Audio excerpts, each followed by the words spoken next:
Yes sir. जी sir, office में। हाँ, उसी को इंटरोगेट करने जा रहा हूं। पता है सर, वो क्रिमिनल नहीं है, लेकिन क्रिमिनल कोई माँ के पेट से पैदा तो होता नहीं। मजबूरी, हालात, लालच क्रिमिनल पैदा करते हैं। देखते हैं इसे किसने क्रिमिनल बनाया।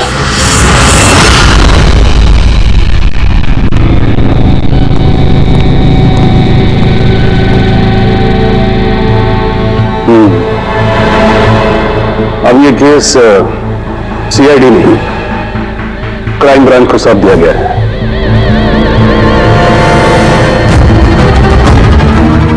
अपनी सफाई में कुछ कहना चाहते हैं?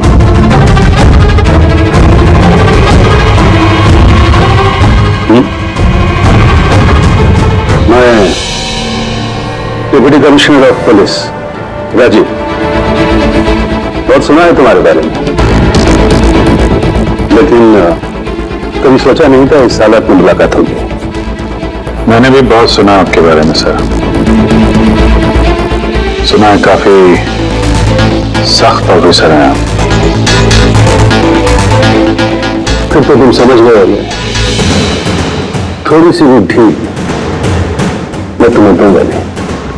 कानून सबके लिए बराबर होता है सर। अगर मैंने गुनाह किया है तो सजा का उतना ही हकदार हूं जितना कि कोई आम मुजरिम। विक्रांत को क्यों मारा तुमने? उसे मारने की कोई वजह नहीं थी मेरे पास। अच्छा, तो फिर गोली क्यों चले? पता नहीं, बस चल गई। चल गई? चल गई मतलब? ट्रिगर पे उंगली रख के ट्रिगर दबाया था ना तुमने?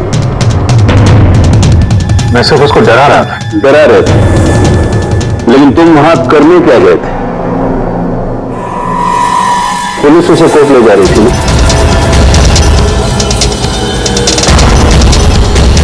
मेरे वहां होने की वजह जानने के लिए आपको सर मेरा और विक्रांत का इतिहास जानना होगा।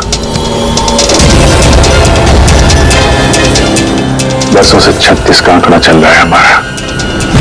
कई बार वो मेरे हाथ आते आते रह गया, लेकिन इस बार मैंने उसे पकड़ लिया।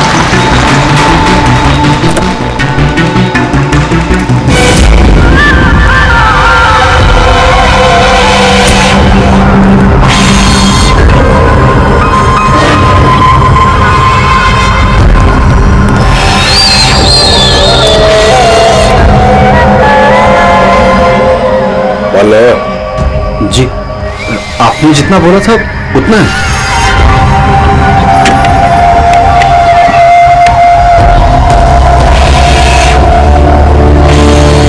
गुड। अगला कंसाइनमेंट अगले महीने की 5 तारीख को। जी। पैसे गाड़ी में।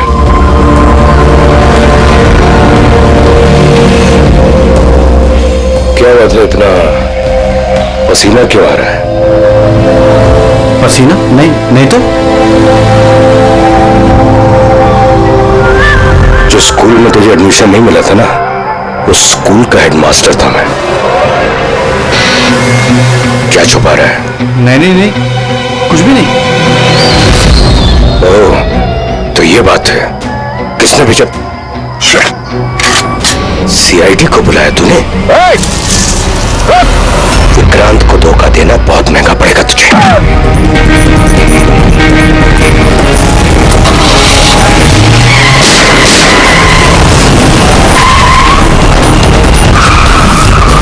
और इस तरह इस बार तुम उस तक पहुंच ही गए।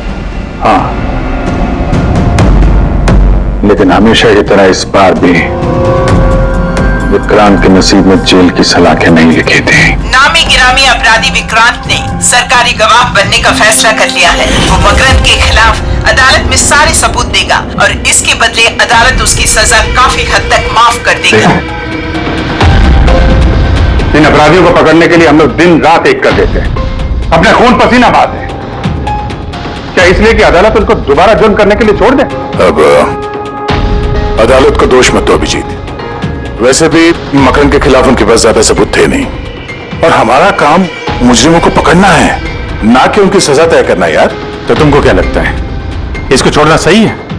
अब सही तो नहीं है, पर हम लोग क्या कर सकते हैं, हैं?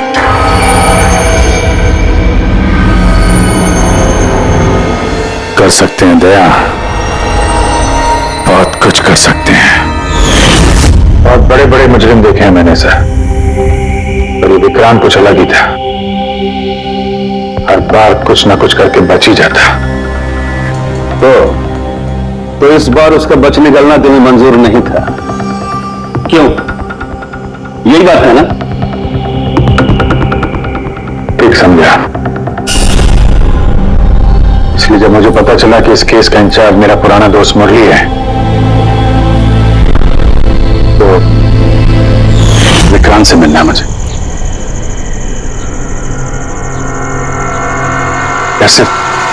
सिर्फ 10 मिनट। अभिजीत, तुम ये जानते हो कि ये मुमकिन नहीं है। This doesn't fit into any kind of protocol. मैं तुम्हें परमिशन नहीं दे सकता। परमिशन? भारती याद है तुम्हें? बीकॉम सेकेंड ईयर की स्टूडेंट, कैसे तड़पा तड़पा के मारा था उसने। किसने परमिशन दी थी उसे ऐसा करने के लिए? और वो 80 साल की बूढ़ी औरत, जिसे आंख से दिखता नहीं था, उसके हाथ पांव काट दिए थे उसने। एक 8 साल के बच्चे तक को। अभिजीत, मैं उसकी पूरी केस हिस्ट्री को जानता हूं। फिर तुम ये भी जानते होगे किसी भी जेल में 15-20 दिन से ज्यादा नहीं टिकता ये विक्रांत। यार मेरा उससे मिलना बहुत जरूरी है। एक लड़की का किडनैप हो गया, पिछले 2 महीने से नहीं मिल रही है। सिर्फ विक्रांत जानता है कहां है वो। यार लड़की की जिंदगी का सवाल है, समझो यार, सिर्फ 10 मिनट। ठीक है, लेकिन सिर्फ और सिर्फ 10 मिनट। तो इस तरह तुम विक्रांत की वैन तक पहुंचे, लेकिन तुम्हें तो सिर्फ इस लड़की के बारे में जानना था ना? ये सब कैसे हुआ? ये सच है सर, मैं सिर्फ लड़की के बारे में जानने गया था। मगर 5 मिनट का टाइम दे रहा हूं, दिमाग पे जोर डाल ले और अच्छी तरीके से हिला ले। आरजू कहां है? आरजू?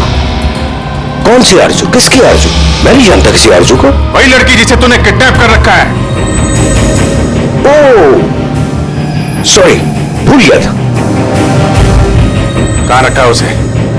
जानता है अभिजीत, पिछली बार भी मैंने एक लड़की को किडनैप किया था, फिर भूल गया था। फिर अचानक 2 महीने के बाद मुझे याद आया, तो फिर जाकर देखा कि उसकी लाश कुर्सी से बंधी हुई थी और उसकी लाश पर मक्खियां भिनभिना रही थी। और अब आरजू का भी वही हाल होने वाला है। ऐसा कुछ नहीं होगा।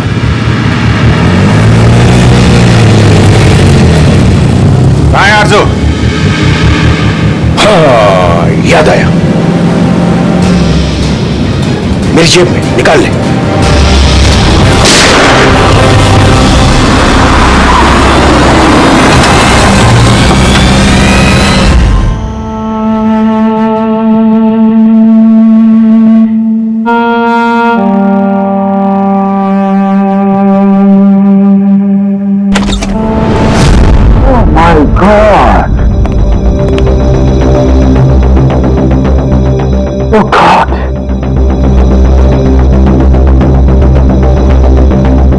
मुझे तुम जैसे जिम्मेदार ऑफिसर से ये उम्मीद नहीं थी मुरली।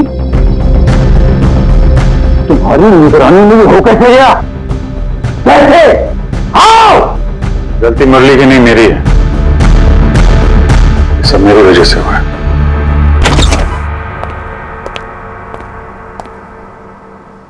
वाह वाह, क्यों एसपी साहब, बड़ा गर्व हो रहा होगा आपको। तो इतिहास में पहली बार किसी सीआईडी ऑफिसर के हाथों खून हुआ है, और वो भी एक सरकारी गवाह का। चैन साहब, आपको जो कुछ कहना है मुझे कहिए, अपराध मैंने किया है। तुमसे नहीं, एसीपी प्रद्युमन से ही बात करूंगा, क्योंकि अगर सीआईडी की नाक कटती है तो फाइनली सारी जिम्मेदारी प्रद्युमन के कंधे पर ही आती है। इसलिए तुमसे ही बात करूंगा।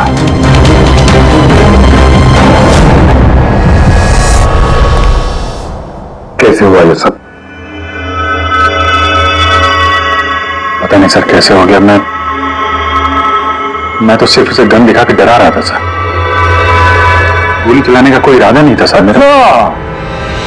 अच्छा अच्छा अच्छा अच्छा अच्छा अच्छा अच्छा, तो तुम सिर्फ गन दिखा रहे थे, हाँ? और गन अपने आप चल गई। तुम सीआईडी ऑफिसर हो या कोई न सीखिए, एमेच्योर शूटर।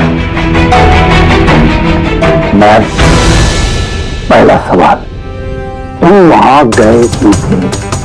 जब कानून अपना काम कर रहा था तो तुमसे किसने कहा था इतना बढ़ाने के लिए? जैन जी प्लीज, आप जरा शांति से बात कीजिए। अभिजीत एक सीआईडी ऑफिसर है, कोई राह चलता आदमी नहीं। देखो, अभिजीत मेरे लिए सिर्फ और सिर्फ एक मुजरिम है, मकरम की तरह। हाँ वैसे कितने रुपए लिए तुमने मकरम से विक्रांत को मारने के लिए?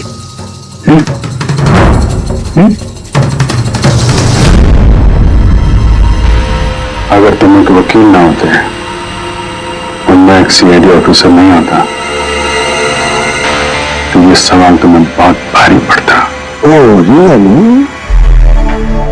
देखो देखो देखो देखो, एसीपी प्रद्युमन, इसके पूरा तो देखो, फोन करके बैठा है और मुझ जैसे लॉयर को, सीनियर लॉयर को धमकी दे रहा है। ऐसे चौधरी लगाऊंगा, ऐसे चौधरी लगाऊंगा, सांस चलने तक बैठ के सोओगे, यही अच्छी सोगे तुम वहां। मानता हूं गोली चलाई मैंने सर, विक्रांत को मार दिया, लेकिन उसे मारने का कोई इरादा नहीं था मेरा। खून सिर्फ खून होता है अभिजीत, इरादा चाहे कुछ भी हो, गलत या सही कोई फर्क नहीं पड़ता। अदालत में ये सब सामने नहीं आए। ये प्रोसिक्यूटर, जैन, मीडिया वाले धज्जियां उड़ा देंगे तुम्हारी, धज्जियां। इस जुर्म की सजा भुगतने के लिए मैं तैयार हूं सर, लेकिन जयंत और मीडिया वाले जो मुझ पर इल्जाम लगा रहे हैं मकरन से मिले होने का, यह मैं कभी बर्दाश्त नहीं कर सकता। अभिजीत, फिर तो तुम्हें कोई नहीं बचा सकता।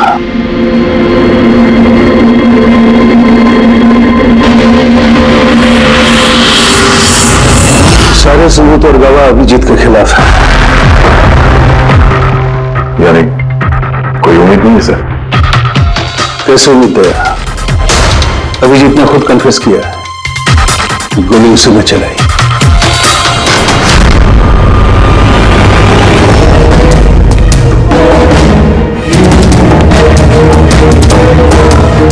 विक्रांत की मौत अभिजीत की गोली से नहीं हुई है।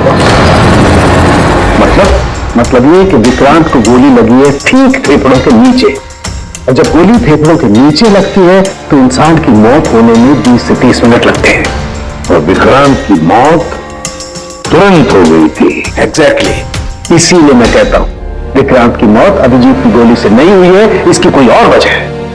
और क्या वजह हो सकती है? उस वैन में ड्राइवर अभिजीत और विक्रांत के अलावा और कोई नहीं था। एक गोली चली, वो भी अभिजीत के गन से। उस वक्त वैन के अंदर कोई और नहीं था, और वैन के बाहर तो कोई और हो सकता है।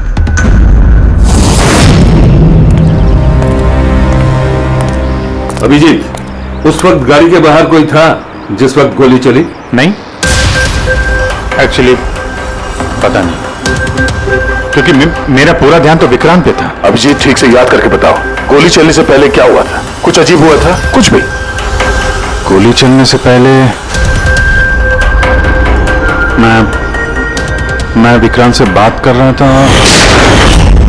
हाँ, अचानक वैन को झटका लगा गाड़ी हिल गई और विक्रांत भी थोड़ा गिर गया, मेरा भी संतुलन बिगड़ गया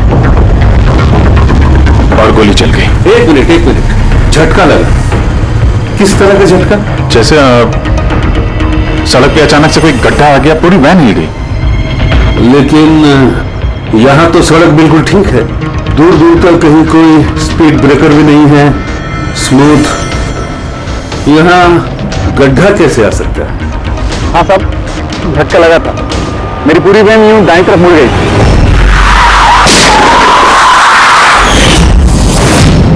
स्टीयरिंग खुद ब खुद घूम गया? हाँ सर। ये कैसे हो सकता है? अब ये तो मुझे भी पता नहीं चला कैसे हो गया। इससे पहले कि मैं वैन को संभाल पाता, पीछे से गोली चलने की आवाज आ गई।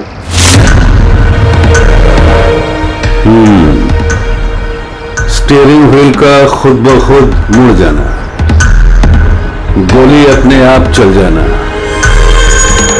सड़क पे कोई गड्ढा भी नहीं है।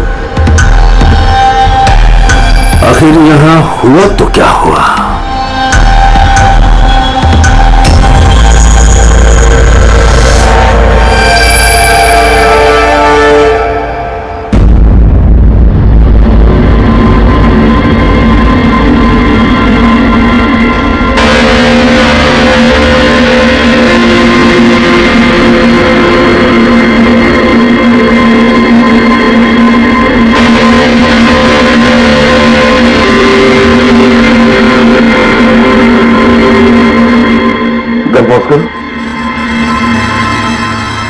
ये देखो, ये हादसा हुआ तो ये काली उसकी हुई, ये काली गाड़ी उस वैन के बगल में से पास हुई। मतलब सर विक्रांत का खून शायद इसी गाड़ी में? हाँ, हो सकता है सर। ये गाड़ी कहीं रुकी नहीं सर, ये सीधे सीधे चली गई और दूसरी गोली की आवाज भी नहीं आई। और एक बात नोटिस की तुम लोगों ने, 11:17 पर वो काली गाड़ी पास हुई वैन के बगल से, और एग्जैक्टली 11:17 पर विक्रांत की घड़ी भी बंद हो गई। हाँ सर, अभिजीत की घड़ी भी 11:17 पर बंद हुई थी।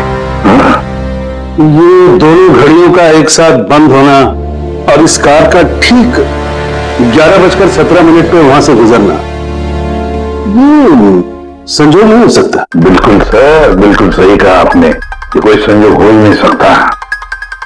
जरूर कोई ना कोई राज छुपा है उस काले रंग के एसयूवी में, जो अभिजीत की बेगुनाही साबित करेगा। तो यहाँ इस फुटेज में इस गाड़ी का नंबर तो दिख नहीं रहा है। इस जगह से 5 किलोमीटर दूर सर टोल नाका है, वहां के सीसीटीवी फुटेज से शायद इस कार की डिटेल मिल जाए।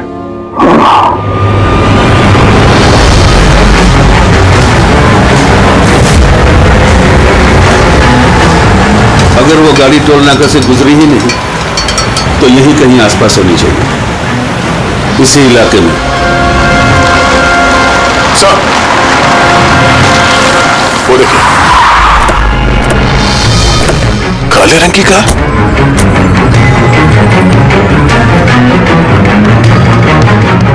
ओह नो, रेडी, जरा आगे चेक करो।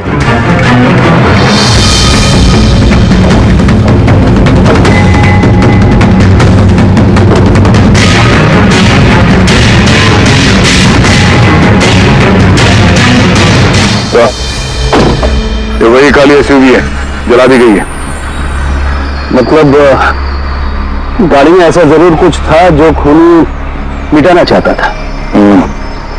सर, ना तो नंबर प्लेट दिख रही है और ना ही चेसी नंबर, सारे सबूत मिटा दिए मुजरिम ने।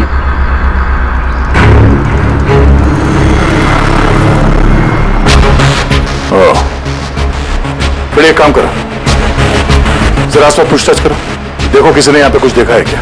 अरे सुनो, ये जली हुई गाड़ी के बारे में कुछ बता सकते हो क्या? जी नहीं। हाँ? ये देखिए, सीट के नीचे ये डिवाइस पड़ा था, इलेक्ट्रिक डिवाइस। हाँ साहब, के क्या डिवाइस है, कुछ पता चला? हाँ बस, पता तो चल गया है, लेकिन इसे अच्छी तरह से समझाने के लिए मुझे एक डेमो देना पड़ेगा आप लोगों को। मान लीजिए कि ये विक्रांत है और हम इसे मारना चाहते हैं, लेकिन हम इसके करीब नहीं जा सकते हैं, तो फिर इसे कैसे मारा जाए? कैसे? डॉक्टर साहब के हमें पता होता तो आपके पास क्यों आते? प्लीज आगे बताइए। हाँ, बताता हूं।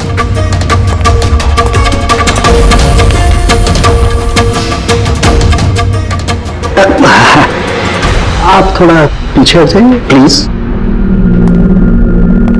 Thank you.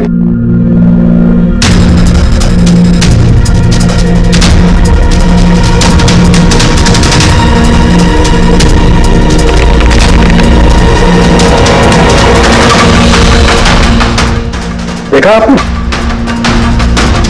बस बिना नजदीक जाए इसे ऐसे मारा जा सकता है। ये आपने किया कैसे सर? क्योंकि जैसे ही हमें इस डिवाइस के बारे में पता चला, हमने विक्रांत के पुराने मेडिकल रिपोर्ट्स मंगवाए जेल में से। ये स्कैन 2 महीने पुराना है और ये वाला स्कैन ये हमने कल रात को लिया उसके बनने के बाद।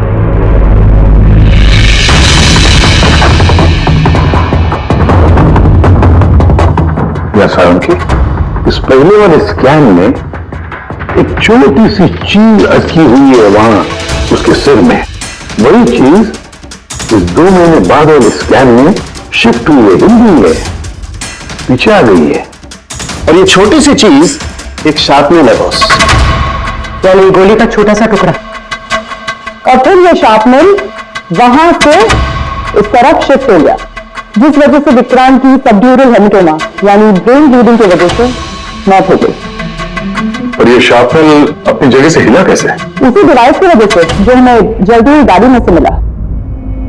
तो गोलियों के टुकड़े को हिलाने का डिवाइस ही है? सिर्फ गोलियां नहीं रहा, इसने और भी बहुत सारी चीजें हिलाई, जैसे कि विक्रांत के हाथों की हथकड़ी, पुलिस वैन का स्टीयरिंग व्हील, दोनों की हाथ की घड़ी के कांटे, यहां तक कि अभिजीत की गन भी।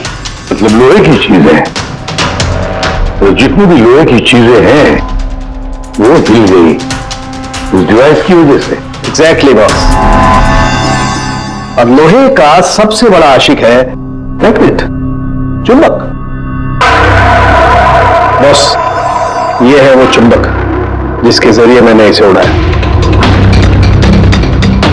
यानी उस काली वैन में भी एक ताकतवर नौचुंबक था, इसकी वजह से पूरी की पूरी वैन दाईं तरफ चली गई और अभिजीत की मेटल की गन वो भी अपने आप चल गई। हाँ, और विक्रांत के सिर में जो अटका हुआ शार्पनर का टुकड़ा है वो भी शिफ्ट हुआ।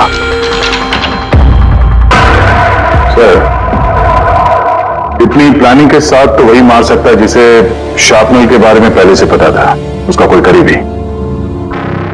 मकरंद, मकरंद अभिजीत सर देखना। No, not at all. इतनी जल्दी किसी नतीजे पर पहुंचना ठीक नहीं होगा। मकरंद के खिलाफ जब तक हमको पक्का सबूत न मिल जाए, कानून की नजर में अभिजीत ही दोषी है। तो मकरंद के खिलाफ सबूत तो वही देगा ना जो विक्रांत के सेफ हाउस के बारे में जानता था, वरना मकरंद को कैसे पता कि विक्रांत किस रास्ते से कोर्ट पहुंचेगा। और विक्रांत की खुफिया जानकारी सिर्फ मुरली और उसके बाकी साथियों के पास थी। आप लोग ऐसे सोच भी कैसे सकते हो सर कि हमें से कोई गद्दारी कर सकता है? जितने ईमानदार आप लोग हैं ना, उतने ईमानदार हम लोग भी हैं। विक्रांत को कहां और कौन से सेफ हाउस में रखा गया था ये सिर्फ आप लोग जानते थे और कोई नहीं। ये सच है ना? हाँ सर, नहीं पता थी। यहां तक हमारे घर वालों को पता नहीं थी, तो फिर बाहर वालों पे क्यों इल्जाम लगाएंगे? शायद पैसों के लिए किसी ने मकरंद को यह जानकारी दी हो। प्लीज सर, हम भी पुलिस वाले हैं, जान की बाजी हम भी लगाते हैं। आप इस इंफॉर्मेशन कहीं ना कहीं से तो लीक हुई है मुरली। हाँ सर, एक्चुअली मैं भी वही सोच रहा हूँ। जिससे उसमें 24 घंटे सीसीटीवी कैमरे लगे हुए थे, अगर भी कोई बाहर वाला अंदर नहीं आ सकता।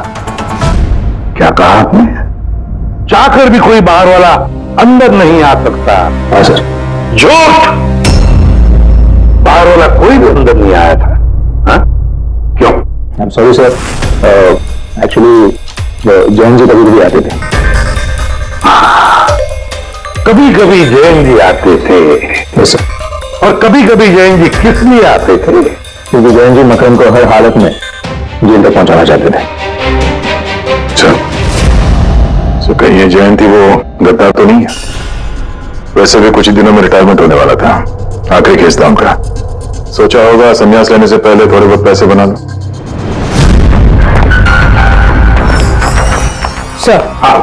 सर राकेश जैन ने काफी पैसे बनाए। अभी 10 दिन पहले इसने पुणे में 10 करोड़ का फार्म हाउस खरीदा है। क्या?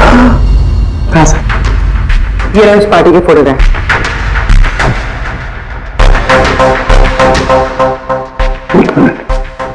माय गॉड भैया, पहचाना इसे? हाँ सर, ये तो जोगी है, मकरम का खास चेला। जोगी मकरम का खास चेला, और वो भी जयंत की पार्टी में।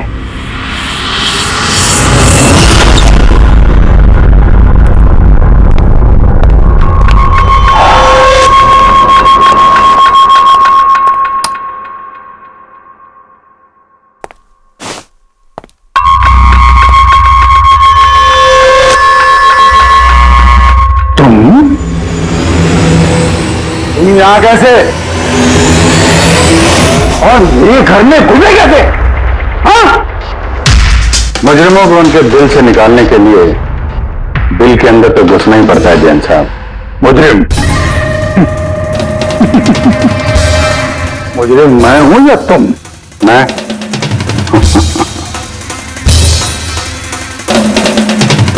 लेकिन ये तस्वीर ये कुछ और ही कहानी कह रही है।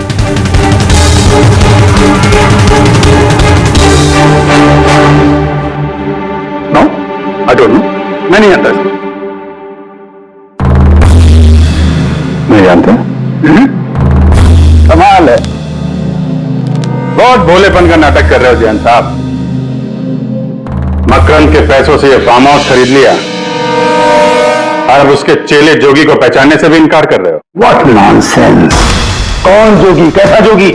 मैं किसी जोगी वोगी को नहीं जानता। अगर नहीं जानते तो ये जोगी तुम्हारी पार्टी में क्या कर रहा था? देखो, मेरी पार्टी में 400 से ज्यादा लोग आए थे, अब मैं हर एक को तो नहीं पहचानता ना।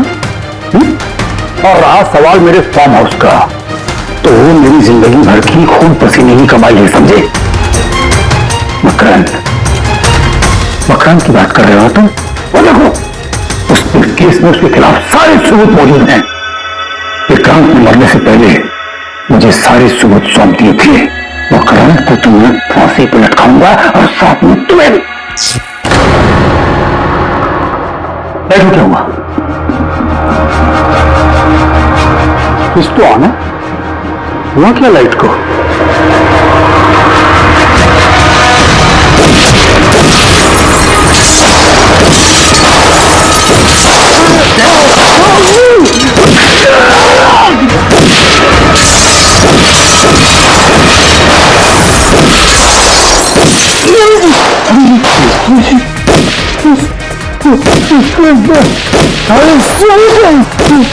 मकरम के हाथ नहीं आना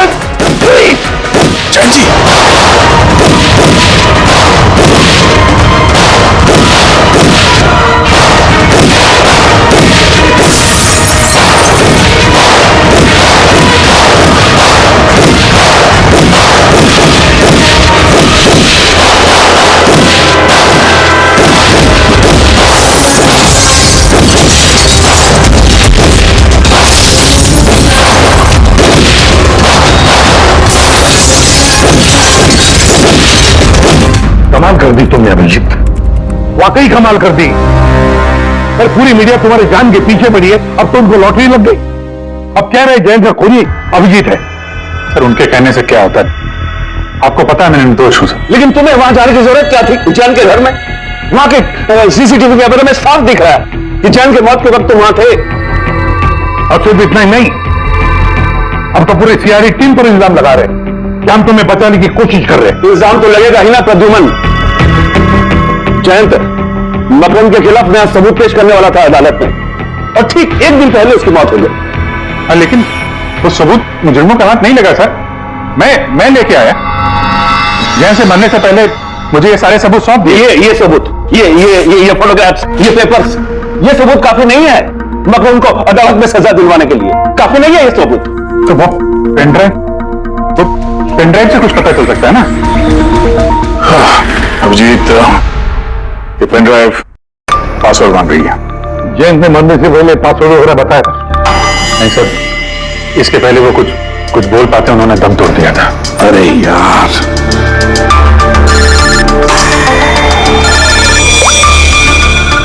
हेलो, हाँ पूर्वी। अच्छा, ओके ओके, ठीक है सर। पता चल गया जोगी को जैन जी की पार्टी में कौन लेके गया था। कौन लेके गया था? खुद जैन जी की पीए सोनल।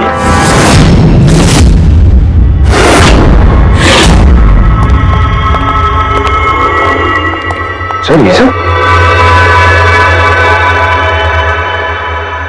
सोनल, सोनल, पूरी तरह से कर।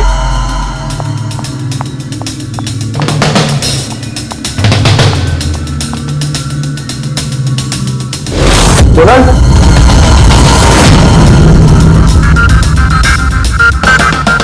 सर अभी तो कोई भी नहीं। सर कोई नहीं होगा। तो सुनो देखा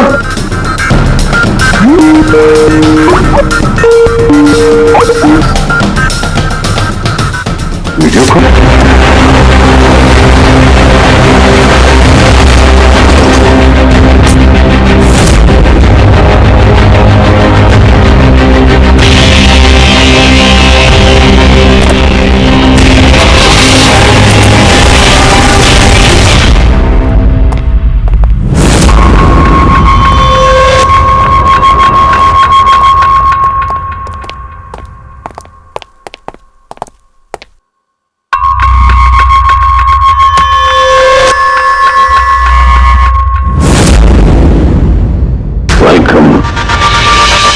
वेलकम अभिजीत।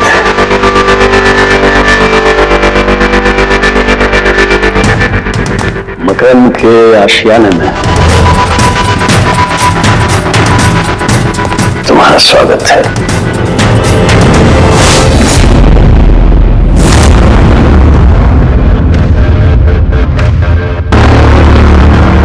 सबूत इधर है बॉस।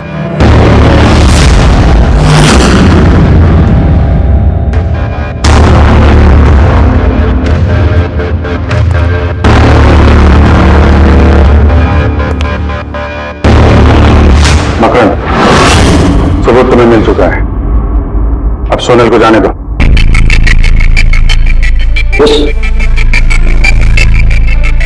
वैसे भी वो कहते हैं ना कि मरने वाले की अंतिम इच्छा अधूरी नहीं रहनी चाहिए। सोनल को बुलाओ।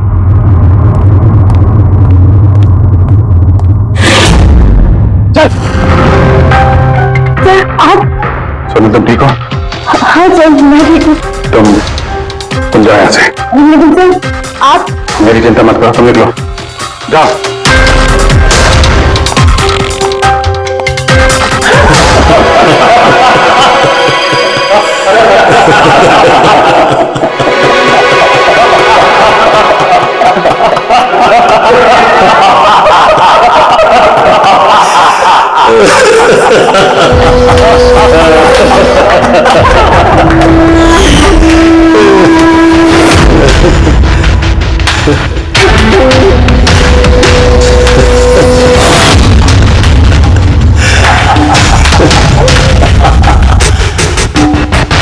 सोनल, तुम भी? मानते हो ना मेरे दिमाग को? तुम सीआईडी वालों को भी मैंने चकमा दे दिया।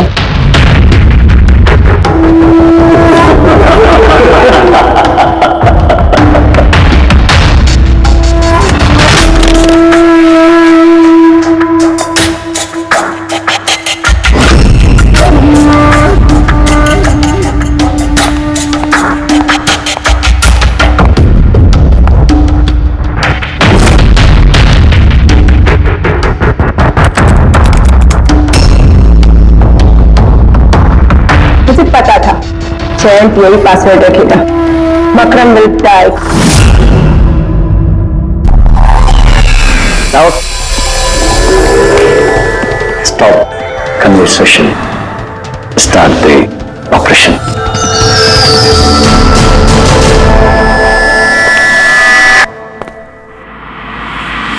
मरने का टाइम हो गया। टाइम हो गया?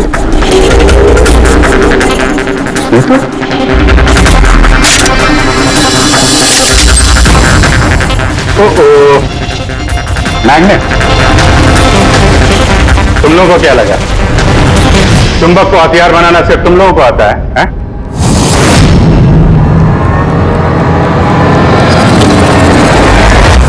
इस ब्रीफकेस में वैसा ही चुंबक है जैसा तुम लोगों ने उस गाड़ी में लगाया था विक्रांत को मारने के लिए। मकरंद, खेल खत्म तुम्हारा।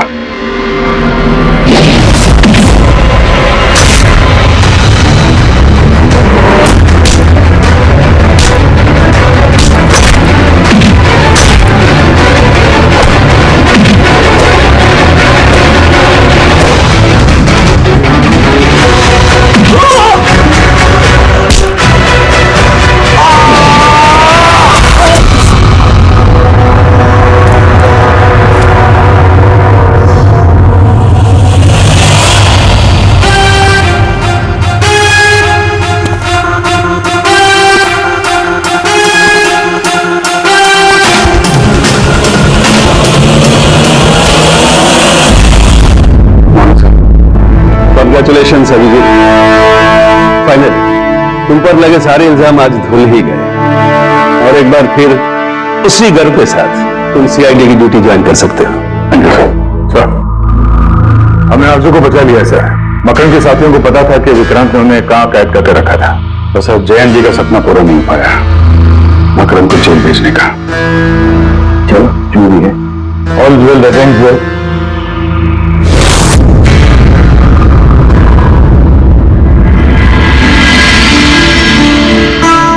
संभालो अपनी अमानत को।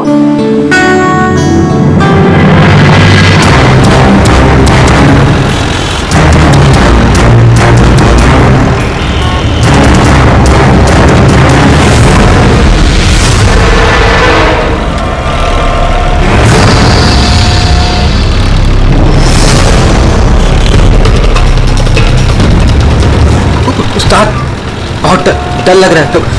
पप्पू देख, तू टेंशन ना ले। तू टेंशन लेता है ना तो मेरा भी टेंशन बढ़ जाता है यार। प्रेशर डाउन रख अपना।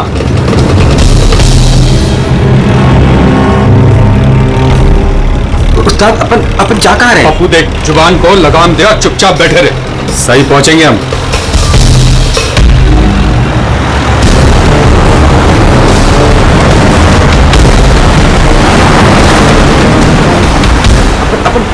लेफ्ट बाई तरफ ले। पप्पू तू चुप करेगा यार, मरवाएगा। तेल पानी चेक किया तुम अपना काम किया तूने।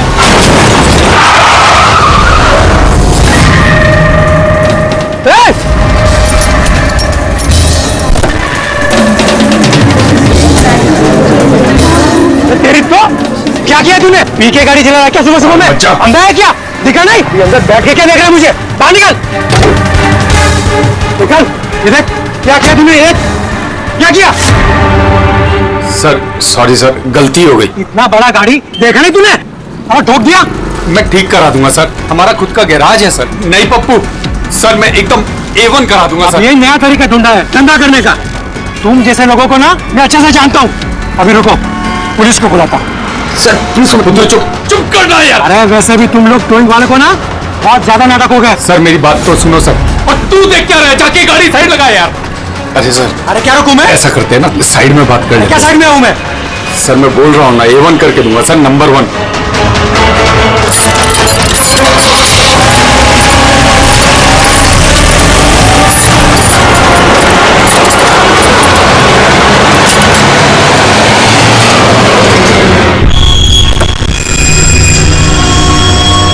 बोलो, अभी क्या बात कर रही है? सर मैं आपको जुबान देता हूँ सर, आप मेरे गैराज आ जाओ, मेरा लड़का एकदम नंबर 1 करके देगा आपको गाड़ी। आप मेरा एड्रेस लो, मुझे पानी की बिल्कुल चिंता नहीं। एड्रेस दो। लिखो सर, लिखो एड्रेस लिखो। हाँ जी जी जी। भगा गाड़ी, भगा।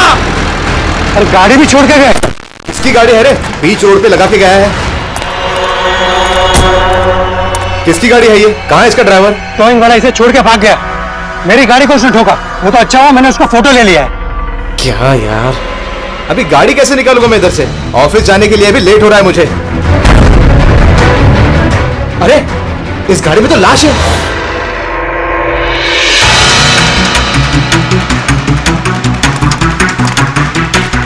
अगर जरूरत पड़े तो हम आपको इन्वेस्टिगेशन के लिए फिर से बुलाएंगे। ठीक है।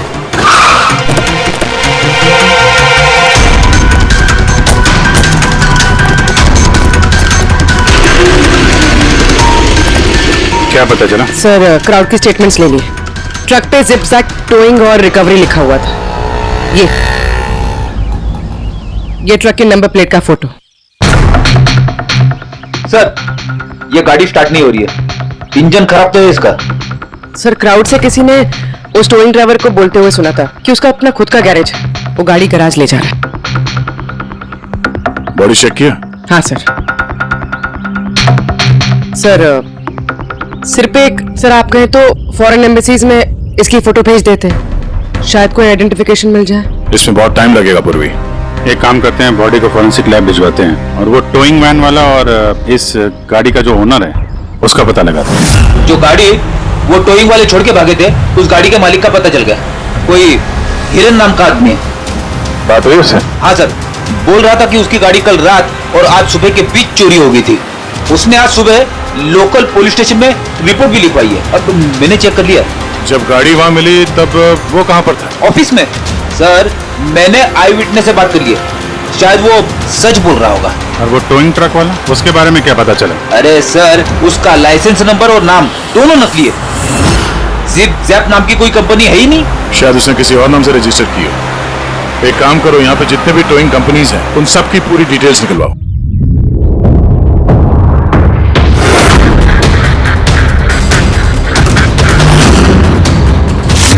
हम लोग सीआईडी से हैं। अच्छा हुआ सर आप लोग आ गए, मैं आप लोगों को फोन करने ही वाला था। वो क्यों? सर वो पिछले कुछ दिनों से सर हमारे यहाँ के सारे टोइंग वाले काफी परेशान हैं। काम आता है पर कस्टमर हाथ से निकल जाता है। क्या मतलब? मतलब सर जब कोई कस्टमर हमको गाड़ी पिकअप करने के लिए कॉल करता है, हम वहां पर चले जाते हैं, पर सर वहां पर जाकर पता चलता है कि गाड़ी तो पहले से ही कोई दूसरे टोइंग वाले आकर लेकर चले गए। अरे ऐसे कैसे हो सकता है? सर वो तो पता नहीं सर, पर ये लोग गाड़ी तो ले जाते पर डिलीवरी नहीं करते, गाड़ी लेकर भाग जाते हैं सर। इसकी मौत 18 से 24 घंटे के बीच हुई है। बॉडी अभी तक अकड़ी नहीं है। तो इस बात का अंदाजा तो दया ने लगा ही लिया था। कुछ और पता चला हो तो बताइए। भाई साहब एक तो किस्मत बहुत अच्छी है तुम्हारी कि तुम्हारे साथ डॉक्टर सालू थे, और दूसरा ये देखो। ये क्या? ये इसके हाथ पे से मिला है फिंगरप्रिंट। किसके? ये ऑब्वियसली जिसने पकड़ा होगा उसके होंगे नहीं यार। मतलब फिंगरप्रिंट्स अभी भी बिल्कुल फ्रेश हैं, मिटे नहीं है। सर ये बहुत अच्छी लीड दे दी आपने। दे दी ना? तो एक काम करो, इस लीड को लेकर के जाओ और पता करो ये फिंगरप्रिंट्स आखिर हैं किसके। तब तक मैं इसकी ऑटोप्सी कर लेता हूं। सर मैं ये फिंगरप्रिंट्स अपने क्रिमिनल डेटाबेस में मैच करके देखती हूँ। सर आप बोलिए। सर फिंगरप्रिंट्स का मैच मिल गया। मुकुंद हमारे क्रिमिनल डेटाबेस में था। अरे तो वही कारतीब है मुकुंद, गाड़ियां चुराने वाला। काफी बार जेल भी जा चुका है इसके लिए। यही है सर। सर वहां पे जो क्राउड था उनमें से कुछ लोगों ने टोइंग वालों को करीब से देखा था सर, और उनकी मदद से ये 2 स्केचेस बनवाए मैंने। तो मुकुंद है? बिल्कुल, अपना प्रमोशन कर लिया इसने। चोर से सीधा मर्डरर। अभिजीत कौन हो? इस मुकुंद ने ही इस औरत को मारकर उसकी बॉडी को किसी बंद गाड़ी की डिक्की में रखा। और सर वही उस कार को टो करके ले जा रहा था। सर पूछताछ किया तो पता चला कि जिप-जैप टोइंग जैसे नकली टोइंग कंपनी पिछले कुछ दिनों में टोइंग के नाम पे गाड़ियों की चोरी कर रही है सर। और हो ना हो ये मुकुंद इस सब में शामिल है। लेकिन सर हमारे पास कोई सबूत नहीं है इसके खिलाफ। एग्जैक्टली सर, अब हम इसे पकड़ेंगे कैसे? रंगे हाथों। जूम टोइंग सर्विस जी, मेरी गाड़ी पीवी रोड के टर्न पे बंद पड़ गई है। अब अपना टोइंग ट्रक भेज देंगे? ओके ओके, जल्दी आइए प्लीज। हाँ,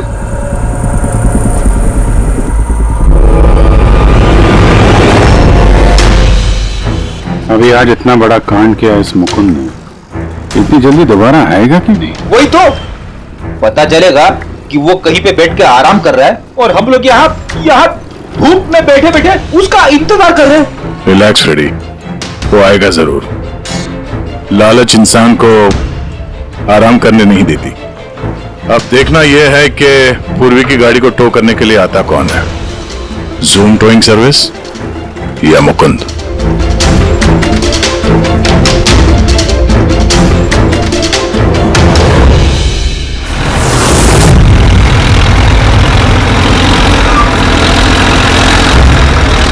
ये तो जूम वाला ही आ गया।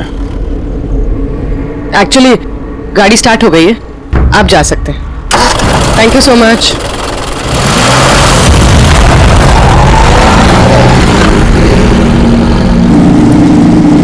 Hello, GM towing service.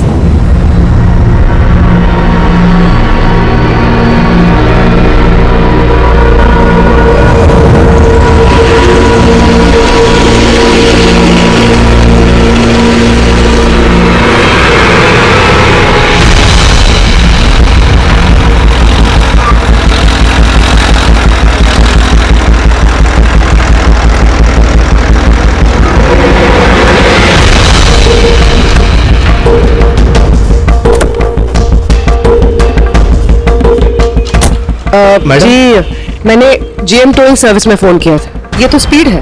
Madam वो भी अपनी है, ये भी अपनी ही है। जी हाँ मैडम। मैडम एड्रेस लिख दीजिए जहाँ गाड़ी डिलीवर करना है। तू एड्रेस लिखवा ले, मैं गाड़ी लगाता हूँ। ठीक है। पूर्वी ने कॉल किया था जीएम टोइंग सर्विस को और आया ये स्पीड टोइंग ट्रक। ये मुकुंद दिख नहीं रहा है। मैडम आप ऑटो से फॉलो कीजिए, हम लोग गाड़ी लेके आगे चलते हैं। ऑटो।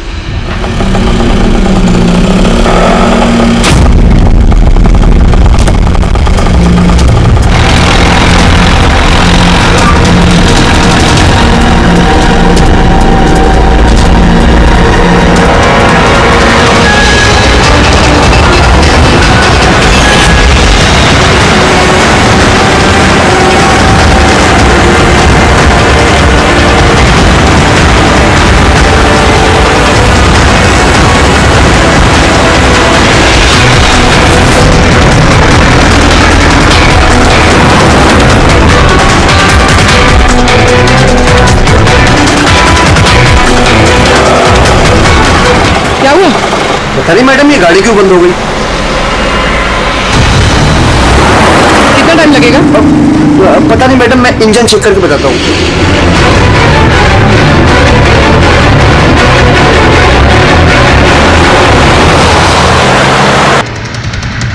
अब मैडम वो गाड़ी के इंजन में कुछ प्रॉब्लम हो गया और थोड़ा टाइम लगेगा, तो आपको दूसरा ऑटो करवा दूं? दूसरा ऑटो क्यों? मैं तुम्हें सरकारी गाड़ी में लेके चलती हूँ। अरे मैडम मैंने क्या किया? चल मैडम।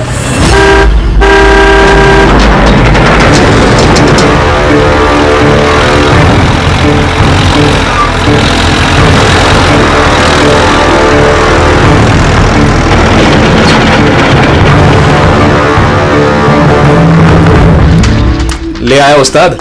अरे वाह मास्टर, गाड़ी तो बहुत बढ़िया है। गाड़ी लाने में कोई दिक्कत तो नहीं हुई? अरे अपन के होते हुए दिक्कत क्या हो सकती है उस्ताद? हाँ, बड़ा हाई फाई लड़की थी, जबरदस्त। अच्छा, अपना वक्त पे आ गया ऑटो वाला भी, वो लेकर निकल गया, अपन भी क्लियर आ गए, है ना? और नहीं तो क्या भाई।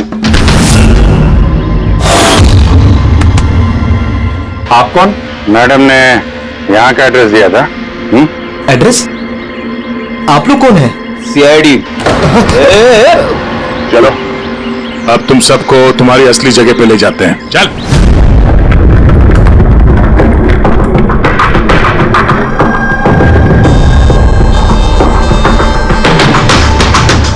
मुकुंद,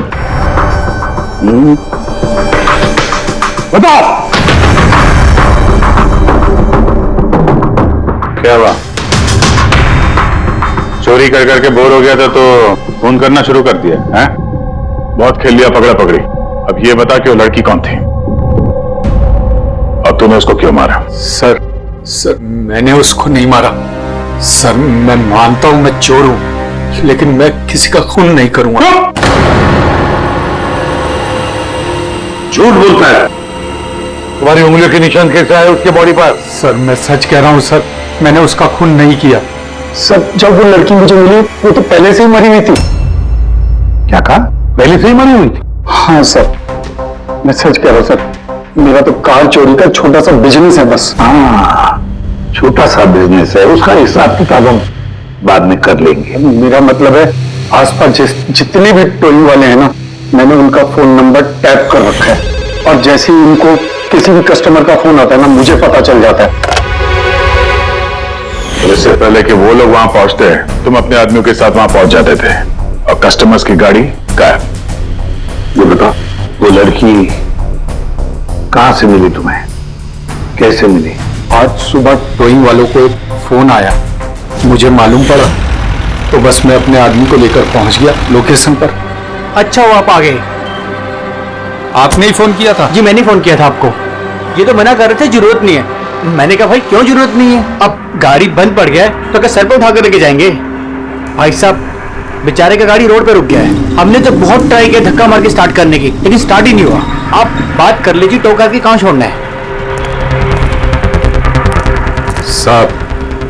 साहब गाड़ी का डिलीवरी करानी है, आप अपना एड्रेस लिख दो, हम लोग छुड़वा देंगे। सर बड़ा ही कोई अजीब सा एक एड्रेस उसने लिख कर दिया था, शहर से दूर कहीं कोने में। मैंने पूछा नहीं क्योंकि मुझे लगा मुझे वैसे भी कौन सी वहां गाड़ी लेकर जानी है। रिक्शा साहब, हम लोग आपकी गाड़ी लेकर आगे चलते हैं, आप ऑटो में बैठ के पीछे से आओ। रिक्शा वाला हमारा ही आदमी था, उसको मालूम था क्या करना है। कस्टमर को रिक्शा में लेके बैठने था और किसी सुनसान जगह पर जाकर पहुंचा देना है और रिक्शा रोक देना है। अगर कुछ पूछे तो बोलने का है कि रिक्शा में कोई प्रॉब्लम है और जब तक हम गाड़ी लेकर दूर ना पहुंच जाएं तब तक रिक्शा स्टार्ट नहीं करना, ताकि कस्टमर हमें पकड़ ना पाए। और फिर जैसे ही हम गैरेज पहुंचे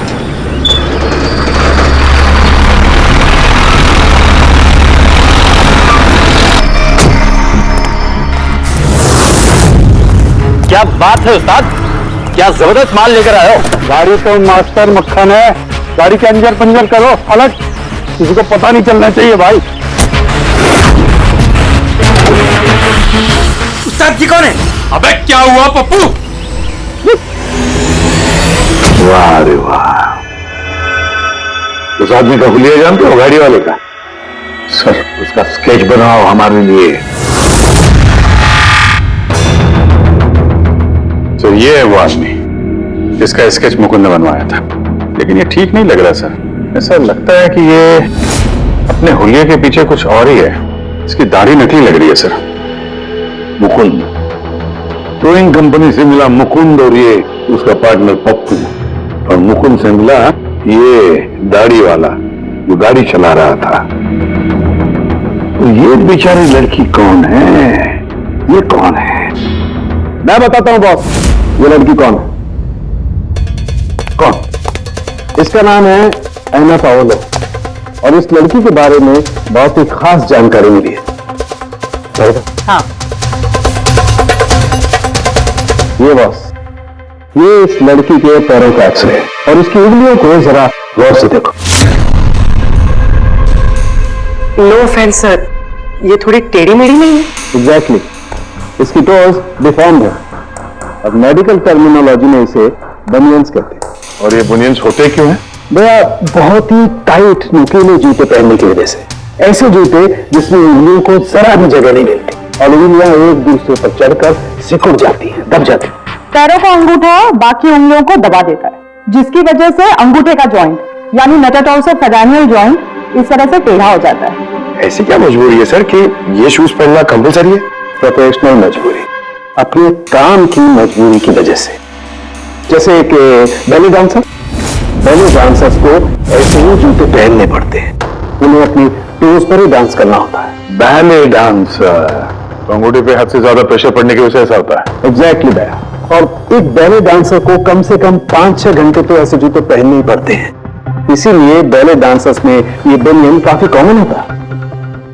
शायद ये हैना भी बैले डांसर थी। ऑटोप्सी में और क्या मिला? चीक इम्प्लांट्स। अब ये नया क्या है? कॉस्मेटिक सर्जरी का एक हिस्सा होता है, ज्यादातर सेलिब्रिटीज इसे इस्तेमाल करते हैं। अगर किसी को अपने किसी बॉडी पार्ट को एनहांस करना होता है, थोड़ा बड़ा या प्रोमिनेंट दिखाना होता है अच्छा दिखने के लिए, तो वो उस हिस्से में ऐसा इम्प्लांट डालते हैं। कुछ भी, जैसे चीक्स, चिन, हिप्स, कोई भी पार्ट। मतलब उसने अपने गालों में इम्प्लांट किया था? हाँ बेटे, और इसी इम्प्लांट की वजह से मुझे इस लड़की की जानकारी मिली। बॉस, हर इम्प्लांट में एक खास सीरियल नंबर होता है, और जब मैंने इस लड़की के इम्प्लांट का सीरियल नंबर पता किया और जानकारी की, तो इसका नंबर जाकर के मिला रशिया में, मॉस्को में। वहां पर एक प्लास्टिक सर्जन कुद्नेत्सोव से इसने अपना इम्प्लांट करवाया था। उन्होंने मुझे कुछ और भी जानकारी दी। ये देखिए सर, ये इमेज है चीक इम्प्लांट के पहले का, और ये वाला इम्प्लांट के बाद का। और बॉस, एक खास बात, हर पेशेंट को अपने इम्प्लांट के लिए कम से कम साल में एक बार अपने प्लास्टिक सर्जन से जरूर मिलना पड़ता है। और हैरानी की बात यह है कि ये लड़की है ना, अपने सर्जन से पिछले 5 साल में एक बार भी नहीं मिली।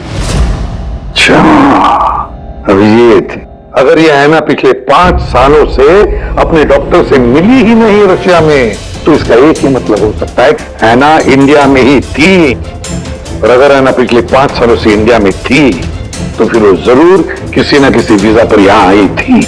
अभिजीत, फॉरेन रीजनल रजिस्ट्रेशन में से जाकर पता लगा कि हैना कौन से वीजा पर यहां आई थी। स्टूडेंट वीजा पे, टूरिस्ट वीजा पे, डिप्लोमेटिक वीजा पे, या और कौन से वीजा पे। और ये भी पता लगा कि क्या उसने रेसिडेंसी के लिए रिक्वेस्ट भी किया था क्या, है ना? सर, हाँ पूरी। सर मैंने आना पावलोव के नाम से इंटरनेट सर्च किया तो भर के आर्टिकल्स आ गए। मोस्टली सारे आर्टिकल्स 4-5 साल पुराने। आर्टिकल्स? क्या लिखा, क्या आर्टिकल में? सर लिखा है कि एना मॉस्को की फेमस बैले डांसर थी, जिसकी मौत अपनी ही गाड़ी में आग लगने से हो गई। क्या?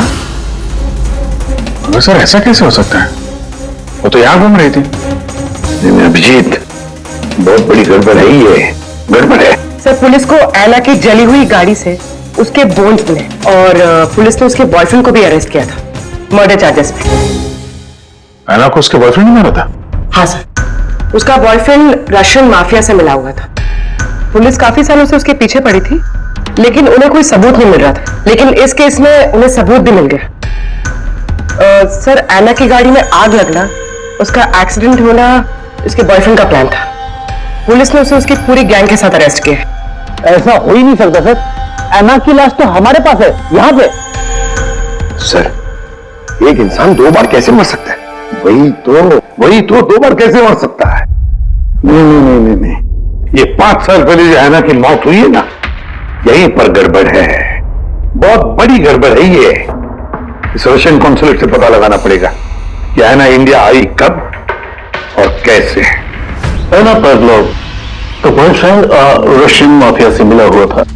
हैना ने अपने बॉयफ्रेंड के खिलाफ सारे सबूत पुलिस को दे दिए थे। हैना की जान को खतरा था, इसलिए पुलिस ने हैना के मर्डर का झूठी खबर मीडिया में फैला दी और उसको रशिया से बाहर भेज दिया, एक नई पहचान और नए नाम के साथ, नटालिया। तो हैना यहाँ पे नटालिया बन के रह रही थी। नटालिया इंडिया 5 साल पहले आई थी, और वो यहाँ फिल्मों में बैकग्राउंड डांसर का काम कर रही है। कर रही थी। मैं जितना जानता हूँ उतना आपको बता चुका हूँ। Thank you. इस नटालिया का एड्रेस होगा आपके पास? हाँ पंकज, क्या पता चला नटालिया के एड्रेस पे? सर, नतालिया तो उस घर से 2 साल पहले ही निकल गई थी, कहीं दूसरी जगह जाके रह रही थी। 2 साल पहले ही निकल गई वहां से? किस एड्रेस पे? सर, उसने दूसरा एड्रेस तो किसी को भी नहीं दिया। अरे यार, अब वो जहाँ पे काम करती थी उसके बारे में कुछ पता चला? सर, हर फॉरेन आर्टिस्ट का एक एजेंट होता है। एना का एजेंट मुरली कुमार था सर। रशिया और यूक्रेन से जितने भी बैकग्राउंड डांसर्स इंडिया आते हैं, वो मोस्टली मुरली लेकर आता है। अरे ठीक है यार, उसका एड्रेस मिला क्या ये बताओ। हाँ सर, उसके ऑफिस का एड्रेस अभी आपको भेजता हूँ। हाँ, वो एड्रेस फटाफट भेजो। ओके। व्हाट? ओ गॉड, कब हुआ ये? करीब 24 घंटे पहले। This is shocking. लेकिन नतालिया को क्यों मारेगा कोई? She was such a nice girl. मेरे साथ 5 साल से काम कर रही है वो। She is one of my best dancers. आपसे उसने कभी कोई बात की थी अपनी किसी परेशानी के बारे में? नहीं, ऐसा कुछ नहीं, लेकिन पिछले 2 हफ्तों से काफी परेशान दिख रही थी वो। मेरे कुछ डांसर्स अभी हैदराबाद गए शूट के लिए और नतालिया ने उस शूट से जाने से भी इनकार कर दिया। आई डोंट नो व्हाई, क्योंकि नॉर्मली नतालिया काम से ना नहीं करती। इतने सालों से नतालिया यहाँ पे थी तो किसी से तो अपनी प्रॉब्लम शेयर करती होगी, कोई करीबी, कोई दोस्त। उसकी रूममेट सोफिया, काफी अच्छे दोस्त हैं वो, शायद उसे कुछ पता होगा। आपने और कुछ नोटिस किया पिछले कुछ दिनों में? कुछ दिन पहले मुझे गोवा से एक फोन आया था एक आदमी का, काफी हेवी रशियन एक्सेंट था उसका। नतालिया के लिए पूछ रहा था और यही बात बताने के लिए मैंने नतालिया को फोन भी किया, लेकिन उसका फोन लगा नहीं। कौन था वो आदमी, कुछ मालूम है उसके बारे में? क्या नाम था उसका? अलेक्जेंडर। Yes, Alexander. उसने कभी पहले भी बात की थी आपसे? नो। इस नटालिया का एड्रेस ले लो जरा। नटालिया का एड्रेस देंगे? श्योर। पंकज, जरा रशियन एम्बेसी से पता करो कोई अलेक्जेंडर नाम का आदमी इंडिया है क्या? कहाँ रहता है, कब आया, उसकी पूरी डिटेल्स निकालो।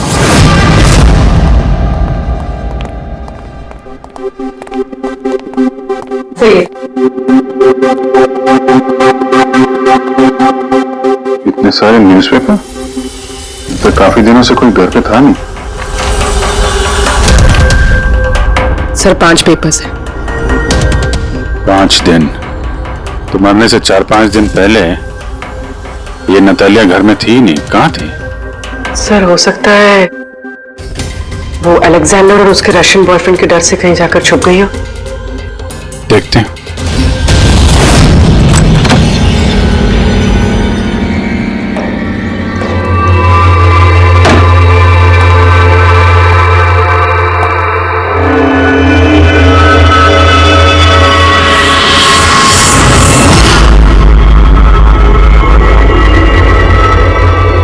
सारी चीज अपनी जगह पे है, कहीं कुछ हाथापाई के निशान दिख नहीं रहे।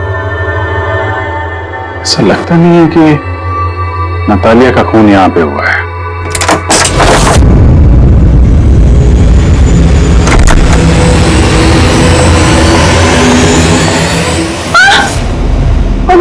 Calm down, calm down. Ma'am, we from CID. Are you Sophia? Yes, Natalia से आखिरी बार आप कब मिली थी? 5 दिन पहले मैं हैदराबाद जा रही थी फॉर शूटिंग। और ये नतालिया नहीं गई, right? Yes, I don't know why she was very upset. मैं शायद बॉयफ्रेंड के साथ प्रॉब्लम्स, मैं उसका मूड बनाने के लिए उसके लिए बोर्श भी कुक किया। बोर्श क्या है ये? What is this? East European dish. It's very famous in Russia. Like soup. We put in this carrot, beetroot, potato, spinach. Very tasty. Natalia का फेवरेट था। बेचारे लड़की। और रशिया में भी खुश नहीं थी और इंडिया में भी अनहैप्पी। आपको उसकी पास्ट लाइफ के बारे में कुछ पता है? थोड़ा थोड़ा। वो बहुत नहीं बोलती थी अपने बारे। आई थिंक कि उसका बॉयफ्रेंड भी उसको भी नहीं पता होगा। बॉयफ्रेंड? ये बॉयफ्रेंड कौन है, कुछ आइडिया है आपका?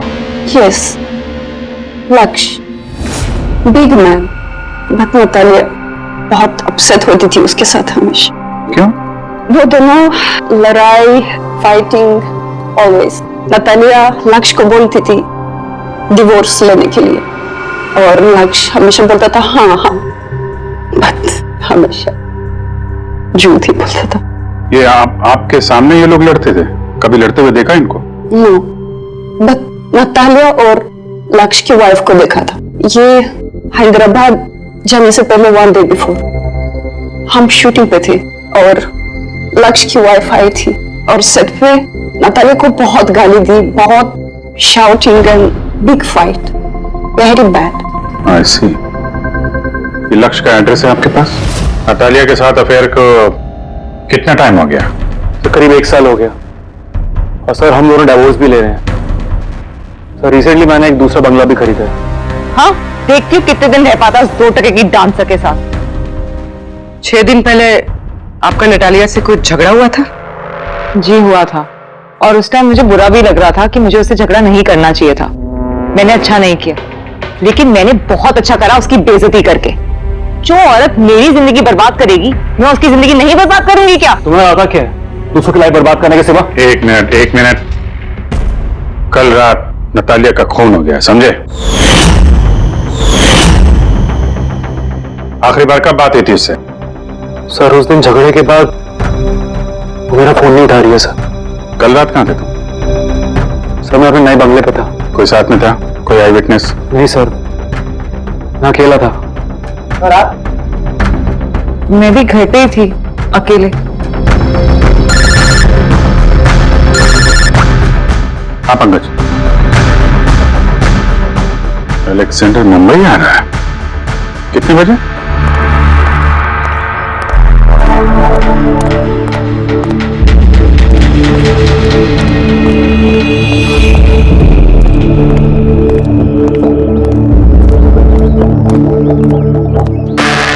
Alexander? Yes. CID. Okay. How do you know Natalia? Why are you looking for her? You work for Russian mafia? Why did you kill her? What? Anna मर गई? हिंदी बोला? Very sad. I'm a police officer, Russian Police Department. This is my ID. अलग-अलग language में learn करना, उसमें बात करना, it's part of my job. But Anna, कैसे और कब? 24 घंटे पहले एना का कोई रशियन बॉयफ्रेंड था? कुछ जानते हैं उसके बारे में आप? Yes, एना का केस मैं ही हैंडल कर रहा था। एना को नटालिया नाम मैंने ही दिया था। उसकी सेफ्टी के लिए कंटिन्यूस उसके साथ था। I see. आपको हमारे साथ ब्यूरो चलना पड़ेगा। एना पाउलो, 6 दिन पहले लक्ष्य की बीवी के साथ उसका झगड़ा हुआ। 5 दिन पहले उसने सोफिया के साथ कुछ खाना खाया और शाम को अलेक्जेंडर से मिली, और फिर 1 दिन पहले उसकी मौत हो गई। अब पता लगाना यह है कि बीच की जो 5 दिन हैं, वो 5 दिनों में वो कहां थी। ना उसे किसी ने देखा, ना वो किससे मिली। सर शायद खूनी ने उसे किडनैप कर लिया होगा। एना के फोन रिकॉर्ड चेक किए? हाँ सर। सर 5 दिन पहले ना एना ने किसी को कॉल किया, ना उसे किसी का कॉल आया। आखिरी लोकेशन भी ट्रेस नहीं हुई।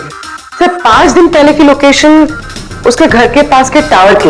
ये कैसे हो सकता? किसी से तो मिली होगी, किसी से तो बात की होगी, खाना वाना तो खाया होगा। उसके ऑटोप्सी रिपोर्ट में से पता चलेगा आखिरी बार कब खाना खाया था उसने। सर एना के इंटेस्टाइन्स में बीटरूट, स्पिनच, कैरेट्स और मीट के अनडाइजेस्टेड पीसेस हैं। वो तो 5 दिन पहले खाया था सोफिया के साथ। मतलब 5 दिन से एना ने खाना ही नहीं खाया? हाँ फ्रेडी, पिछले 5 दिन से एना ने खाना ही नहीं खाया, क्योंकि 5 दिन पहले एना की मौत हो गई थी। आखिरी बार किस किस से बात की उसने फोन पर? सोफिया, मुरली और अलेक्जेंडर से। और आखिरी बार? सर अलेक्जेंडर से। अलेक्जेंडर? क्या बात हुई एना के साथ अलेक्जेंडर? मैं एना के घर मिला था। मैंने उसको बोला था कि तुम्हारी अब लाइफ डेंजर नहीं है, तुम रशिया वापस जा सकते हो। Yes. Yeah. मैंने फिर से बोला उसको कि तुम मेरे साथ चलो रशिया। तो फिर एना ने तुम्हें फोन किया? किया था। उस टाइम मैं एयरपोर्ट पे था, मुझे गोवा जाना था। क्या बोला उसने? She was happy, something कोई गिफ्ट है, I don't know, but कह रही थी कि मुझे वापस रशिया जाना है। कैसा gift? I don't know. She said, "Can I call you?" But she did not call me. Sir ये गिफ्ट ढूंढनी पड़ेगी। हाँ अभिजीत, उस गिफ्ट से ही पता चलेगा कि एना के साथ आखिर हुआ क्या था।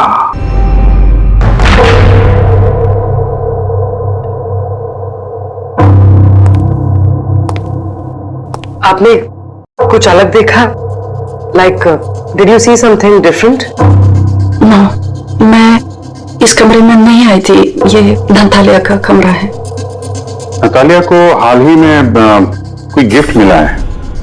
उस गिफ्ट के बारे में कुछ आपको मालूम है? नहीं। अभिजीत,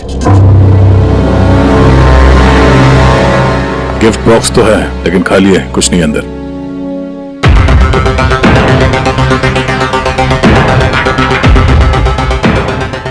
इस गिफ्ट बॉक्स में क्या आया था? Sir, I have no idea.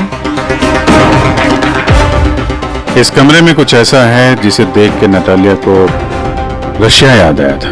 Russia? हाँ, एक्चुअली उसकी कुछ फेवरेट मात्रोश्का की स्वीटनेस है रशिया से। ये नहीं लग रहा है, मैं नहीं देखा पाऊँ।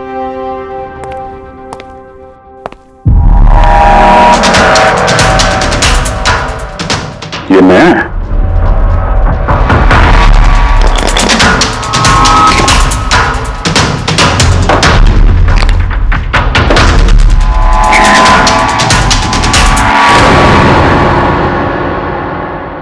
चाबी।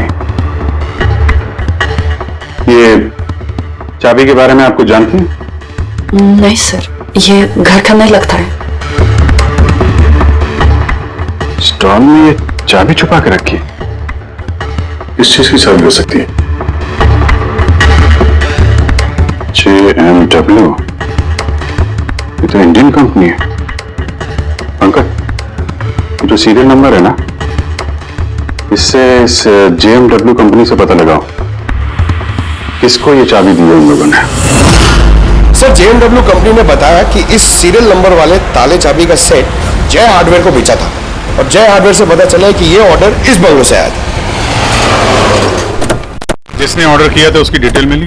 नहीं सर, यहाँ पे जो कारपेंटर काम कर रहा था उसने ऑर्डर किया था। बंगले का मालिक कौन है ये तो उसे भी नहीं पता। नया बंगला लगता है।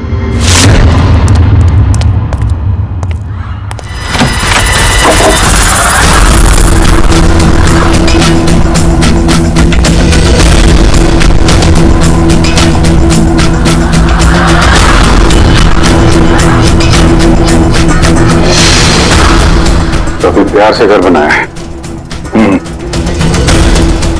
पूरा घर छान मारो, देखो क्या मिलता है।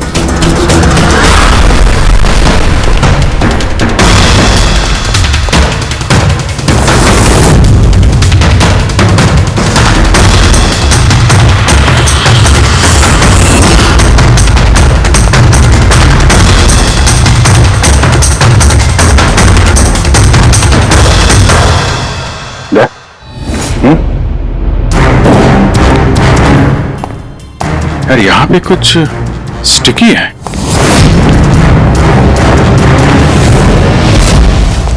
सर, बाथरूम में कोई है, मालिक ही होगा। इंतजार करो उसका, वहीं पे रहो, बाहर भागने ना पाए वो।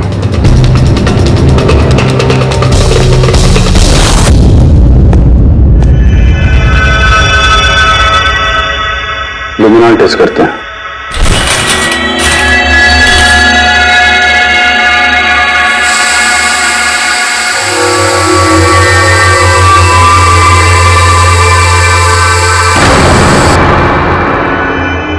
माय गॉड, या तो काफी खून है, लगता है को यही मारा गया।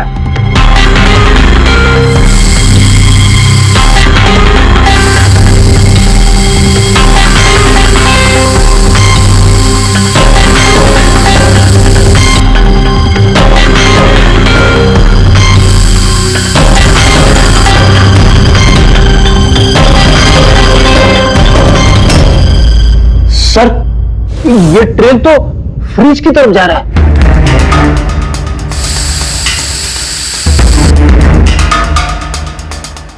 फ्रिज खून से भरा हुआ था।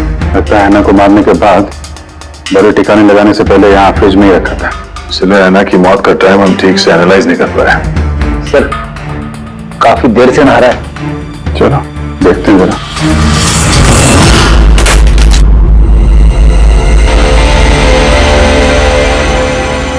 ठीक से नहा ली? कहीं खून तो नहीं रह गया? नतालिया शादी करके घर बसाना चाहती थी, खुद का घर लेना चाहती थी। मैंने सोचा अगर लक्ष्य से पहले अगर मैं उसे ये सारे आयशो आराम दे दूं, शायद वो मेरी हो जाए। इसीलिए घर खरीदा मैंने उसके लिए। It was a gift. और घर की चाबी एक रशियन डॉल के अंदर डाल के उसके दरवाजे के बाहर छोड़ दी। हाँ, उस रात मैंने उसे अपने घर बुलाया। मत जाओ, डोंट गो प्लीज। तालिया, ये घर तुम्हारा है, तुम्हारे लिए खरीदा है मैंने। A gift from me to you. Madam, yeah, but why? Natalia, I love you. Will you marry me?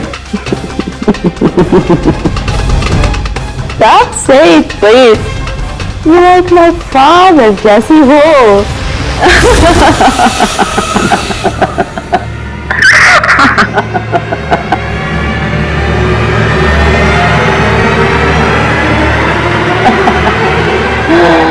Oh my God.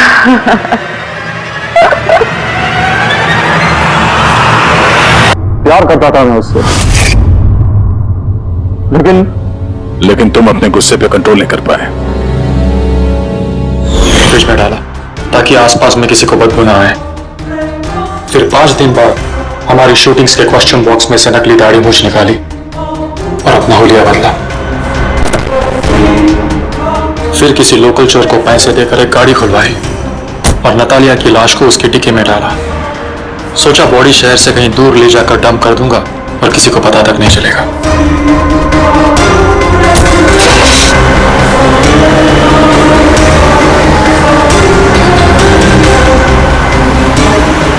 लेकिन गाड़ी बीच रास्ते में ही बंद पड़ गई। इससे पहले कि मैं कुछ सोच पाता, वहां भीड़ जमा हो गई और मेरा प्लान फेल हो गया। मुरली, प्यार जबरदस्ती से नहीं होता।